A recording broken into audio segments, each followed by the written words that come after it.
दोस्तों आज मैं आपके लिए एक्सप्लेन करने वाला हूँ साल 2008 में आई फिल्म द हैपनिंग।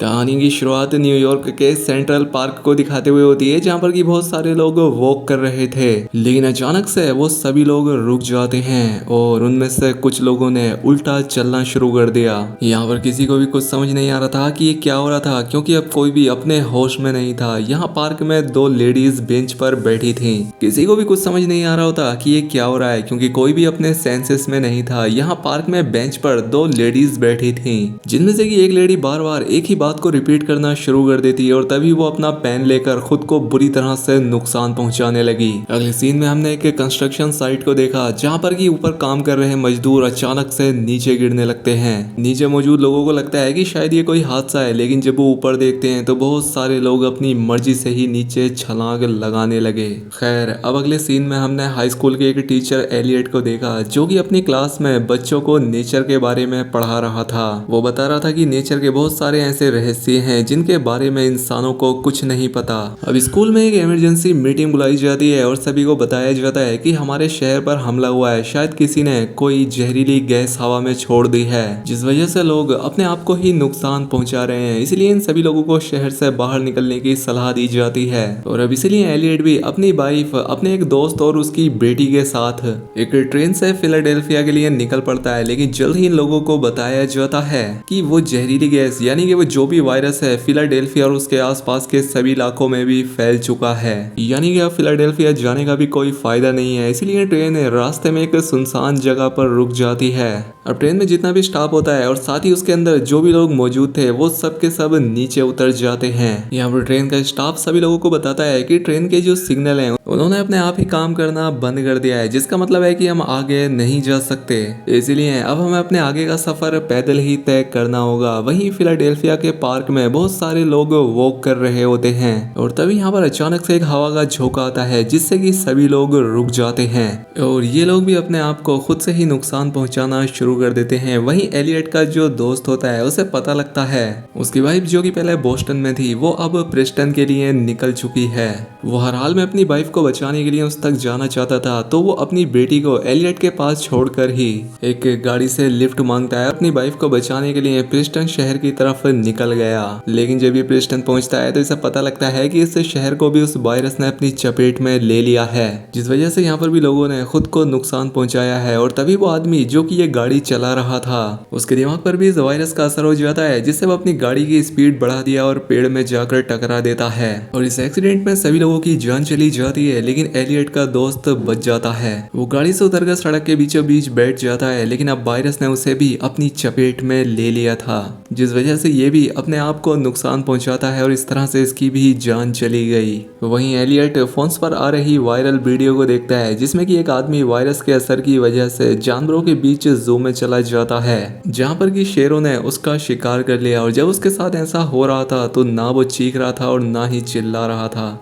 मानो उसे दर्द का एहसास ही ना हो रहा हो। वहीं न्यूज़ पर बताया जाता है कि ये कोई आतंकवादी हमला नहीं है, ये उन्होंने नहीं किया, ना ही ये किसी देश ने किया, बल्कि ये सारी घटनाएं नॉर्थ ईस्ट से शुरू हुई, जहाँ पर कि एक बहुत बड़ा न्यूक्लियर प्लांट है और ऐसा हो सकता है कि शायद वहां से रेडिएशन लीक हुआ हो, जिससे कि लोगों के दिमाग पर असर पड़ा और उन्होंने अपने आप को नुकसान पहुंचाना शुरू कर दिया।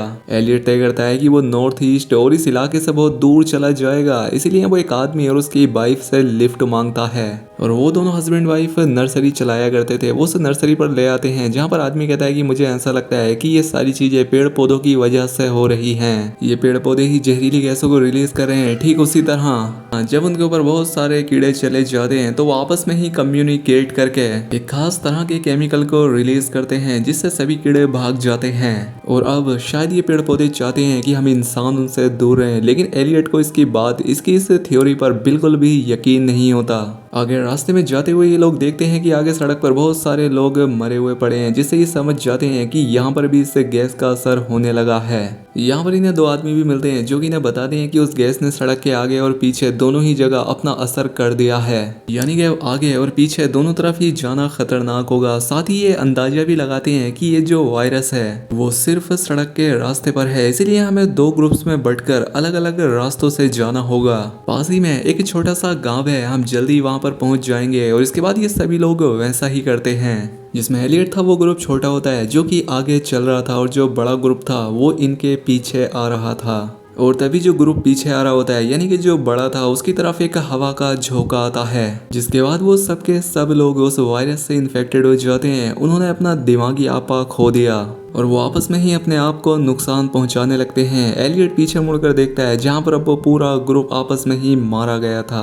यहाँ पर एलियट को ये बात समझ नहीं आती कि आखिर उसका ग्रुप इन्फेक्टेड क्यों नहीं हुआ, इसलिए वो एक बार फिर से इस बारे में सोचता है और एलियट को जल्दी समझ आ जाता है कि इस वायरस ने सबसे पहले अपना असर उस पार्क में दिखाया था जहाँ पर कि बहुत सारे पेड़ पौधे थे और सड़क किनारे भी जो लोग चल रहे थे इस वायरस ने उन पर भी अपना असर दिखाया, क्योंकि सड़क के दोनों तरफ बहुत सारे पेड़ पौधे होते हैं। साथ ही उसे याद आता है कि कुछ वक्त पहले उसने एक आर्टिकल पढ़ा था जिसमें कि ऑस्ट्रेलिया में कुछ साइंटिस्ट ने पानी में ऐसे बैक्टीरिया को पाया था जो कि धरती पर करोड़ों साल पहले हुआ करते थे और वो इंसानों के लिए बहुत ज्यादा खतरनाक हैं। बाद में उनकी वजह से बहुत सारे फिशरमैन मारे गए थे और शायद ऐसा हो रहा है कि नेचर अपने आप में बदलाव ला रहा है जिससे कि इंसानों को नुकसान पहुंच रहा है और जो काम पहले पानी के बैक्टीरियाज ने किया था वो काम अब हवा कर रही है, क्योंकि इंसानों ने पानी के साथ साथ पेड़ पौधे सारे नेचर को बहुत नुकसान पहुंचाया है। इसलिए वो इंसानों से छुटकारा पाना चाहते हैं और साथ ही वो ये भी समझ जाता है कि ये पेड़ पौधे उन्हीं इंसानों को अपना शिकार बना रहे हैं जो कि बहुत बड़े ग्रुप्स में होते हैं। अब तभी इन्हें अचानक से एक घर दिखता है, लेकिन इससे पहले ये घर में शेल्टर लेते ये देखते हैं कि लोगों का एक बहुत बड़ा ग्रुप इसी घर की तरफ आ रहा है, इसलिए जल्दी से इस घर से दूरी बना लेते हैं। और जब ये पूरा का पूरा ग्रुप उस घर के करीब आता है तो इनके दिमाग पर भी उस वायरस का असर हो जाता है। वो अपना दिमागी संतुलन खो बैठते हैं और अपने आप को ही नुकसान पहुंचाने लगे और अब एलियट को कंफर्म हो जाता है कि मेरी जो भी थ्योरी है वो एकदम सही है। इसके बाद वो अपनी बीवी और बाकी सभी लोगों को लेकर घर के पास आता है जहाँ पर एक बूढ़ी औरत बैठी थी। इस घर के अंदर ना लाइट है, ना इंटरनेट और ना ही किसी और तरह की कोई टेक्नोलॉजी। दरअसल इस बूढ़ी औरत ने अपने आप को बाहरी दुनिया से पूरी तरह से अलग कर रखा है। एलियट उस बूढ़ी औरत से कहता है कि मैं अपनी फैमिली के साथ आपके घर कुछ दिन रुकना चाहता हूँ। शुरुआत में तो वो लेडी मना करती है, लेकिन बाद में एलियट के रिक्वेस्ट करने पर मान गई। एलियट जानता था कि यहाँ पर कोई भी खतरा नहीं है, हालांकि वो इस बूढ़ी औरत को बताना चाहता था कि बाहर की दुनिया में क्या चल रहा है, क्योंकि इसे कुछ नहीं पता है बाहर के बारे में। वो इस रात एलियट की फैमिली को खाने के लिए खाना और रुकने के लिए जगह देती है, लेकिन अगली सुबह इस बूढ़ी औरत का बर्ताव बदल जाता है। वो एलियट पर चिल्लाना शुरू कर देती है कि तुम लोग मेरे घर से निकल जाओ। इसके बाद वो घर के बाहर गार्डन में जाती है और एक जगह पर रुककर अचानक से उल्टे पैर चलना शुरू कर देती है। ये देखकर एलियट हैरान हो जाता है। वो समझ जाता है कि पेड़ पौधों ने अब इस बूढ़ी औरत को भी अपना शिकार बना लिया है। हालांकि पहले से पेड़ पौधों ने इस बूढ़ी औरत के साथ ऐसा नहीं किया, लेकिन क्योंकि इस बूढ़ी औरत ने लोगों को अपने घर में शेल्टर दिया तो शायद वो इससे नाराज हो गए। यानी कि उनके अंदर इमोशंस भी हैं, क्योंकि शहर के लोग पेड़ पौधों को नुकसान पहुंचाते हैं, इसलिए पेड़ पौधे ज्यादातर शहर के लोगों को अपना शिकार बना रहे थे। लेकिन अब उन्होंने इस बूढ़ी औरत को भी अपना शिकार बना लिया। एलियट जल्दी से घर के अंदर आकर सभी खिड़की दरवाजे बंद कर देता है ताकि वो इन्फेक्टेड ना हो, लेकिन तभी वो ओल्ड लेडी घर के आसपास आकर कांच को अपने सर से तोड़ देती है और ये सारा काम पेड़ पौधे ही उससे करवा रहे होते हैं। एलियट अपनी वाइफ और दोस्त की बेटी को घर में ढूंढ रहा था, लेकिन उसकी वाइफ और वो छोटी लड़की इस घर में नहीं होते, बल्कि इस घर के पास ही एक छोटी सी हट होती है। ये दोनों उसके अंदर चले गए थे। दरअसल ये घर एक छोटे पाइप से कनेक्टेड था, इसीलिए एलियट को उनकी आवाज आ रही थी। एलियट अपनी वाइफ से कहता है कि घर के सभी खिड़की दरवाजे बंद कर दो और वो वैसा ही करती है, लेकिन तभी हवाएं तेज हो जाती हैं, जिसका मतलब था कि पेड़ पौधे किसी भी तरह से घर की खिड़की दरवाजे तोड़कर इन्हें अपना शिकार बनाना चाहते हैं। अभी लोगों को भी लगने लगता है कि अब इनका आखिरी वक्त आ गया है, तो ये तय करते हैं कि आखिरी वक्त में हम लोग साथ रहेंगे। ये अपने घरों से निकलकर एकदम बीचों बीच मैदान में आ जाते हैं, जहाँ कर इन्होंने एक दूसरे के हाथ पकड़ लिए और तभी हवा का एक जोरदार झोंका आता है जो कि इनसे होकर गुजर गया।